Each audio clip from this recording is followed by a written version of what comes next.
Bonjour à toutes et à tous, bienvenue, vous écoutez Trait d'Union, un podcast qui parle d'Union européenne.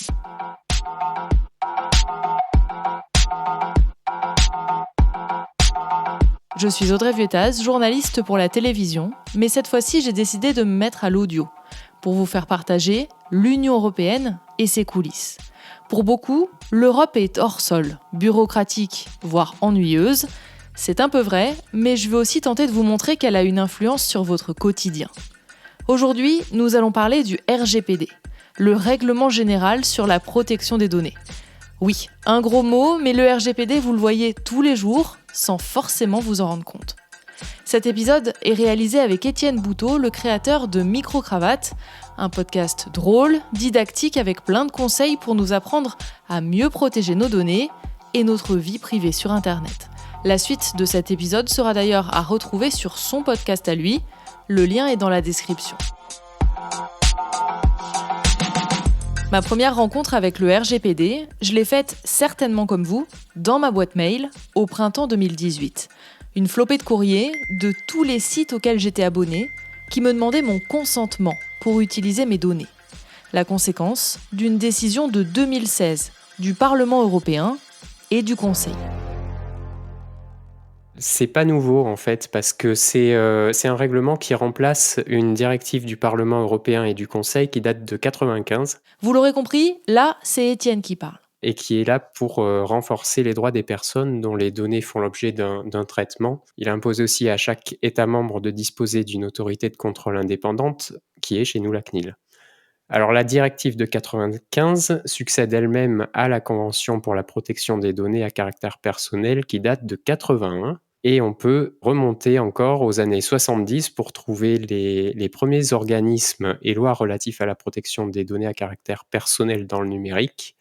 Alors en France, en 78, apparaissent la loi Informatique et Liberté et la Commission nationale de l'informatique et des libertés, donc la fameuse CNIL. Et même on peut remonter, si tu veux, jusqu'en 1804 pour citer le droit à la vie privée dans l'article 9 du Code civil, mais alors là, Google n'était qu'à l'état de projet. Après ce petit flashback, jusque très loin, on comprend que la protection des données a sa place depuis longtemps dans la loi, mais la dernière mouture de l'Union européenne datait un peu. 95, pour rappel, ou pour ceux qui n'étaient pas encore nés, c'était ça.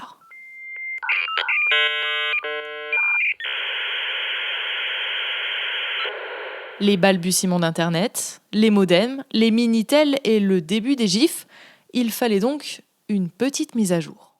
C'est déjà l'harmonisation des textes européens et la mise en place du Comité de la protection des données, le CEPD, qui a pour rôle de coordonner les autorités de protection des données et qui a autorité dans l'application du RGPD. Alors celui-ci apporte des droits aux citoyens face aux responsables du traitement de leurs données, comme les sites web, dont essentiellement le droit à l'information, l'accès, la rectification ou la suppression, la portabilité, la limitation ou l'opposition au profilage. Par exemple, si je veux supprimer toutes mes données d'un site, je dois pouvoir le faire. Si je veux transférer ma playlist de podcasts Spotify via Deezer ou inversement, pareil. Mais du coup, une question se pose. Qu'est-ce qu'une donnée personnelle ?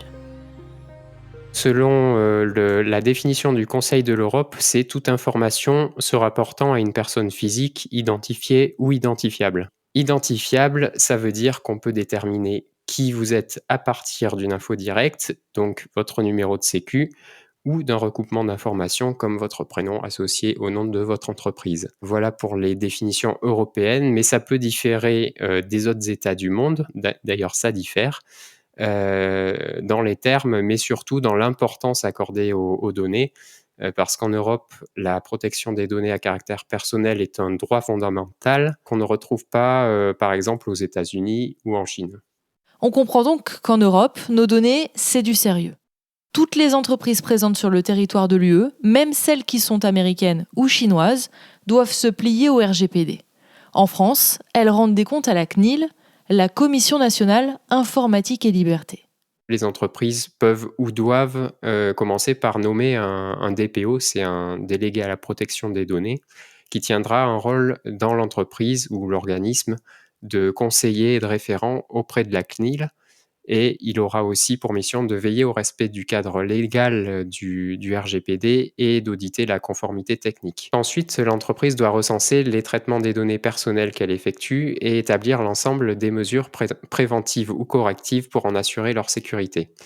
Et en cas de fuite ou piratage de données, une notification doit être faite à la CNIL et aux personnes concernées si ça peut leur porter préjudice. Et d'ailleurs, c'est une obligation qui n'a pas été respectée par les laboratoires d'analyse médicale qui ont été victimes de la fuite de données qui a eu lieu en février dernier et qui a touché 500 000 patients.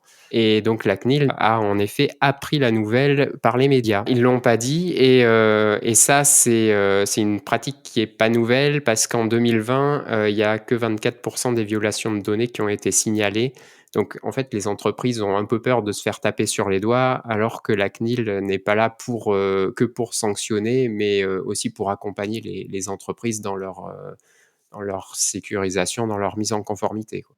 La CNIL est là pour les aider, mais en cas d'abus répétés, les amendes dressées peuvent être assez dissuasives. Les organismes peuvent recevoir une amende qui va jusqu'à 4% de leur chiffre d'affaires mondial annuel, ou alors maximum 20 millions d'euros.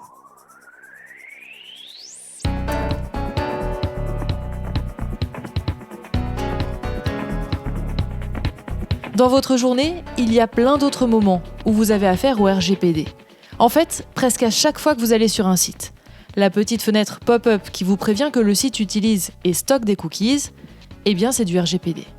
Je sais qu'on a déjà fait la blague des milliards de fois, mais je peux pas m'en empêcher, les cookies ne sont pas des gâteaux. Alors les cookies, c'est un moyen pour les sites de récolter les données liées à notre navigation, dans le but de nous faciliter la navigation d'abord, mais aussi pour nous fournir un service ou encore se renseigner sur nous ou de revendre ces données à des fins publicitaires. Alors ces données peuvent permettre de nous identifier, ce sont donc des données personnelles, de nous localiser ou encore de garder en mémoire notre session ouverte et notre panier d'achat sur un site marchand par exemple. Pourquoi ces bandeaux de cookies ? Eh bien parce que le RGPD impose maintenant à l'entreprise d'obtenir le consentement de l'internaute pour pouvoir récolter et traiter ces données personnelles.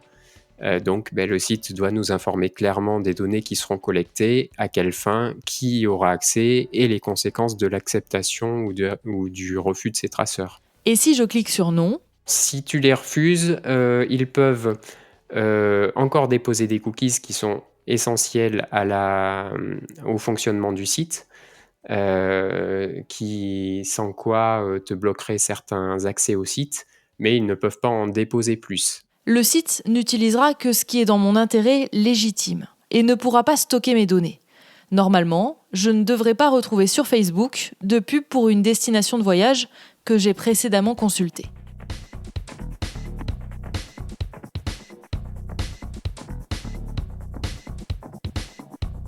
Mais le RGPD a un autre avantage. Il donne le droit à l'oubli numérique. Si je le souhaite, je peux demander la liste de toutes les infos que le site a sur moi et les supprimer.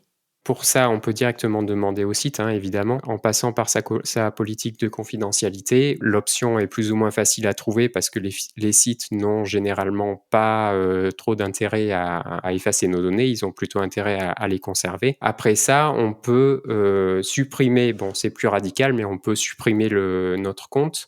Ce qui doit théoriquement impliquer la suppression des données. Sinon, dans le pire des cas, on peut aller dans les mentions légales et là, ils sont obligés d'indiquer les coordonnées du responsable du site. Et alors après, en cas de refus ou de difficulté à récupérer ou supprimer les données, on peut s'adresser à la CNIL. Il existe aussi des outils comme Just Delete Me, qui donne c'est un site qui donne des informations pour la suppression de comptes sur pas mal de sites. Donc c'est Just Delete Me, faut aller voir, c'est assez intéressant. Mais le RGPD a aussi bien des défauts. Étienne nous en a dressé une petite liste non exhaustive.